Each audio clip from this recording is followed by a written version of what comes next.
In today's video, I'll be revealing 6 reasons why you should retire before age 62 with under $1.2 million, and how this earlier timeline with less money can actually provide better life outcomes than waiting for the safe retirement age with more savings. Through working with clients who discovered that retiring earlier with less money led to more fulfillment and analyzing the financial and lifestyle realities of early retirement, I've identified why the conventional $1.2 million benchmark and the 62 retirement age often prove counterproductive to actual life satisfaction.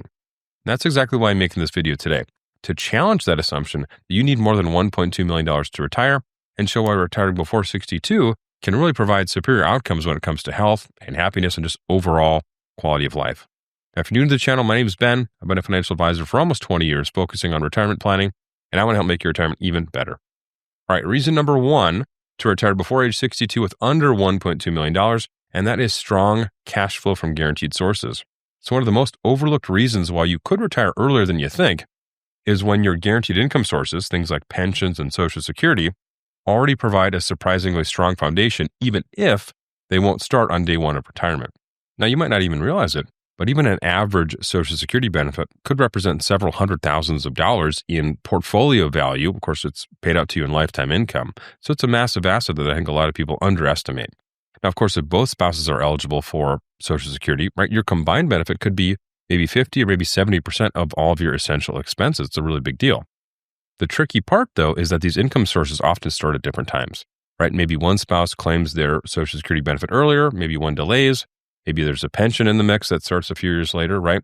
These are lumpy cash flows, lumpy income streams that can make your retirement look pretty complicated on paper, but they actually create a lot of stability over time. Without the proper guidance, many people will misunderstand exactly how to use their portfolio, and they'll simply work until either Social Security or Medicare or maybe both are closer and they feel safer. But that usually means that they're going to stay in the workforce just longer than they would need to otherwise. So what we're going to do is we're going to dive into one of our new spreadsheet tools to demonstrate how to properly use your retirement portfolio, and we can iron out those lumpy cash flows. All right, what we've got here is our usual suspects. This is Jim and Pam Halpert's Retirement Income Guardrails tool. Now, you probably have seen me use a version of this. This is kind of version 3.0, where we want to plan for as many different scenarios as we can. Of course, this tool, like any of our tools, is available for free download. There's probably a link in the description somewhere, or maybe in one of the comments, where you can download this for absolutely free. Of course, it comes with the disclaimers that this is a homemade, made by me and my team tool. Use the calculations at your own risk. But what I want to show you is, without proper guidance, Jim and Pam have saved up $1.2 million. And if we get out our handy dandy calculator here, $200,000 times the magical 4% rule divided by 12. Well, I'm sorry, Jim and Pam, you can only spend $4,000 a month. That's all that's allowed, because the 4% rule is a rule and it was carved into stone tablets. And that's just how we have to live our lives. But with proper guidance and proper tools, we can actually understand that we've got some significant buying power baked into our Social Security benefits. And because we've done a good job, Jim and Pam are super savers, they've got $1.2 million sitting here. We can actually use that portfolio to iron out some of these lumpy cash flows and spend significantly more. Now, if we use our retirement income guardrail spreadsheet as its original intent, we can actually over here spend $5,400 a month, as long as we are willing to reduce our expenditures during particularly difficult times in the market. Now, Jim and Pam's actual retirement budget, they want to hit $9,500. Now, without proper guidance, they might have to work until 65 because of health insurance or Social Security or what have you. But because we're willing to change our cash flows and account for those with our portfolio, we can actually have a lot more flexibility than you might think. So if we scroll down a little bit, we've got future changes to portfolio income. We've got Social Security times 2, and then we've got kind of a secret third one there that we'll talk about probably in section number 2. But if we wanted to plan without Social Security, we've got $9,500 a month as our monthly income target. Well, we're about $489,000 short, meaning that, without proper guidance, Jim and Pam would look at this and say, well, I either have to wait until 65 or 67 or 70 for Social Security and Medicare, or I've got to save up another $489,000. But with proper planning, we can look at this portfolio and say, this portfolio's purpose, at least for the first several years of retirement, is really to iron out these lumpy cash flows. So remember, we're $489,000 short right now. But what if the plan is for 5 years from now, Pam actually starts her Social Security, and it's going to be $2,500 a month. This is, of course, with a 6% rate of return. That's not guaranteed. You can choose whatever rate of return you want, as long as it's between 0 and 10%. Please don't take that as any kind of a guarantee. Please don't sue me. but that's what we're planning for today. Now, remember, we were $489,000 short, but what if we say, okay, in 5 years, we're going to turn on Pam's Social Security. That's going to provide us with $2,500 per month. So we are then going to lower our portfolio withdrawals from, up here was $9,500 a month. That's still our retirement income budget. But if we turn on $2,500 worth of Social Security, well, now we can reduce our monthly withdrawal from our portfolio down to $7,000. Still a very high withdrawal rate, 8.78%, not something that would be sustainable forever, but that's just step one. And now our shortfall went from 400 and whatever it was down to 288. Now we can always uncheck the box to see what it was. 489 negative goes to 288,000 negative. Excellent. Well, we want to defer Jim's benefit. It's a little bit larger. We're going to start that in 8 years. And that's $4,500. Once we turn that on, now we only actually need our portfolio for $2,500 a month, which is a 3.29% withdrawal rate. Now, most financial advisors would say a 3% withdrawal rate, that's below the 4% safe withdrawal rate. That's a very conservative withdrawal rate. And it is. In fact, we're $467,000 in surplus now. We're above our lower guardrail because we've planned for these lumpy cash flows. Now, maybe the market has a big downturn in year 4 or in year 6. Well, we could simply, if we're old enough, turn on our Social Security benefits earlier. And that's my preferred way to think about Social Security is I want to hit this income number, and I've got all of these assets, home equity, portfolio, Social Security, whatever it is, to achieve that. My number one objective is my retirement income. Most of the time, 2/3 of the time to 75% of the time, the market will provide that and we'll be okay. In the event that it doesn't, of course, it will always have some corrections and things like that. We can decide I want to turn on my lower Social Security or my bigger Social Security. I want to tap home equity or I want to go back to work, right?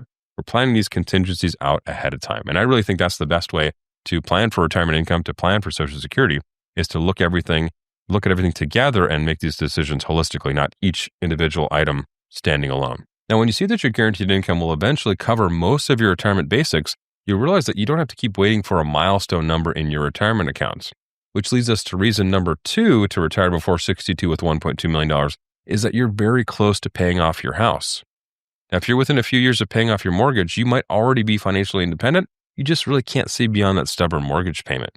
So let's say your retirement budget is $3,500 per month and your mortgage is $3,000 of that amount. Once the mortgage is gone, your expenses instantly drop by 1/3. That means you may already have saved enough. You just need to bridge those remaining mortgage payments. Now, I know what you're thinking, but I don't usually recommend taking a big withdrawal from your 401k to pay off your house all at once as you approach retirement. Oftentimes, that creates a bigger tax bill than we would have saved in interest, and we try to do those sorts of big moves on the run-up to retirement, right? Instead, we simply model out those final few years of lumpy cash flows in our retirement income guardrails tool. We simply model out those cash flows to answer the question, what will my withdrawal rate look like once my house is paid off? So we'll dive back into the guardrails tool very quickly here. Again, this is available as a free download to anybody that wants to download it, along with an explainer video on how to use it. I just click the link in the description and we'll work on that together. All right, we're right back into our retirement income guardrails tool, and this is available for you for a free download. We've got our same retirement income budget, about $9,500 a month. Without planning for any changes in cash flow, we're about $500,000 short, as indicated by that red number there, 489. But we know that we can plan for lumpy cash flow. So what if we turn on Pam's Social Security in 5 years at $2,500 a month? You know, we see that we're still a little bit short. We could change that to what if we change it in 4 years? You know, what if we change it in 3 years?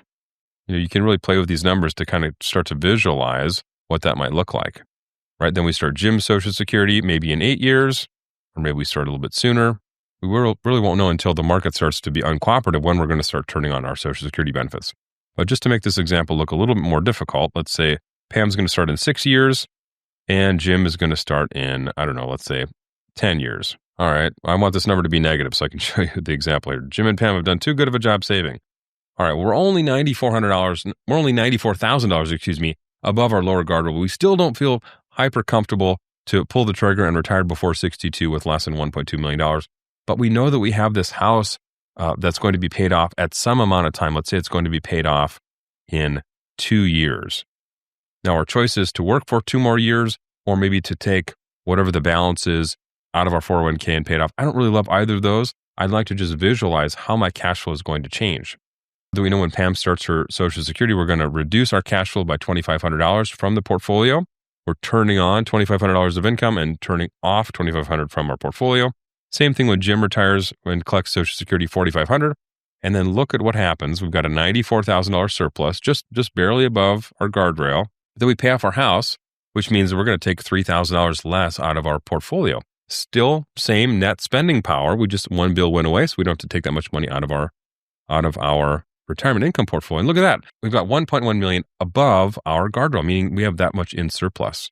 And our portfolio is only $1.2 million to begin with, right? So we can really play with this as a financial planning tool to say, well, what if the market significantly underperforms, right? Or what if the market significantly outperforms, right? I can visualize these changes in cash flows, which makes complete sense because at some point in the near future, we're not going to need our portfolio at all, right? And without proper guidance, Jim and Pam here would just continue to work until the house is paid off or one or two Social Security benefits is turned on or maybe Medicare is turned on, right? Well, if we visualize our cash flows properly, Jim and Pam have already overshot the mark with their $1.2 million. They just wouldn't know it if somebody didn't explain to them how to use a portfolio to iron out lumpy cash flows. So as I demonstrated, many people watching this video are still working under the false assumption that they simply can't retire until that mortgage is gone. Well, you don't need to work until the day the mortgage is gone. You just need to plan around it in a proper way. So once your biggest monthly bill is under control, which for many people is their mortgage, well, then the next question quickly becomes, how will I cover my health insurance until Medicare? Which leads us to reason number 3 to retire before 62 with under $1.2 million is that you've got a good line on health insurance.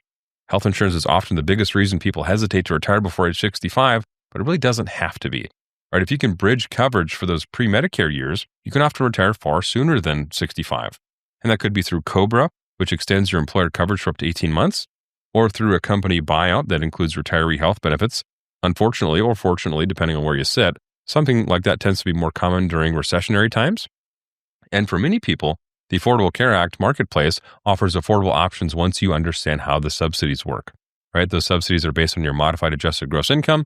And if you structure your income with Roth withdrawals, which don't count towards your modified adjusted gross income, or from long-term capital gains, which are taxed at 0%, I think we discussed that in a recent video, you can often qualify for significant premium assistance. Now, once your income and your healthcare are covered, you might realize that you don't actually need to stop working to completely make the math work. Which leads us to reason number 4 to retire before 62 with under $1.2 million, and that's you've got a good line on part-time work or fulfilling work.